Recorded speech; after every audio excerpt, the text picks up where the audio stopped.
According to a new interview with Politico, Nikki Haley is allegedly planning to run for president in 2024, but faces a major dilemma about which side of the Republican Party she should appeal to, the Trump base or the establishment GOP, or somewhere in between, trying to please everyone. So that's basically where she's landed here. Democratic strategist and owner of JC Strategies, Jennifer Holsworth-Karp, and Senior Director of Policy at the Conservative Partnership Institute, Rachel Bovard. They join us now to discuss. Rachel, let me start with you. I love this entire thing. I have never seen somebody with such terrible political instincts. 3 weeks ago was defending Trump, even talking about like voter fraud and all of that. Now she's like, she says we should not have followed him, as if she also did not work for his administration for quite some time. She has no idea where she stands on Trump or on any of this. And underneath the policy, on the policy itself, she basically disagrees with any of the reasons that Trump was even elected in the first place. So let's just break that all down for us, her 2024 prospects here.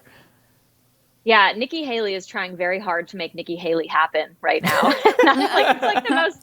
That profile is really long and extremely self-indulgent in this regard. Yeah. And to your point, like she has, Nikki sort of goes with where the wind's taking her right now. Now it's time to denounce Trump. She flails in the piece. Yeah. But, there's a part of the Republican Party, and it's mostly the money establishment, that wants to love Nikki Haley. And so in this regard, I do think she's going to be sort of the Kamala of the right. Like the money loves her, but the base is kind of indifferent and outright hostile. This is, I think, who she's setting herself up to be. But what was interesting to me also in that piece is that she's picking up two consultants from Pence World, Nick Ayers and John Lerner, who are pretty top tier. And so, there's always been a Pence-Haley feud rumored. And so either, they've settled it, or she's kind of running for vice president in a Pence administration. It wasn't quite clear. That's interesting note. Jen, what I find interesting about Nikki Haley's dilemma is she is one of these people who was able to navigate both being closely affiliated with Trump and still being loved by the donor elite of the Republican Party. And I think what this piece sort of signifies is that doing both of those things is no longer possible. Yeah, I find her entire profile just completely unimpressive in terms of national politics. I don't think she's ever been able to put her finger on a real base of voters for her. I don't think they exist. Now, if we say it's the Republican donor class, well, we can see that they haven't been successful in the last decade or so, or at least since Trump popped onto the scene. So I don't think that is a feather in her cap.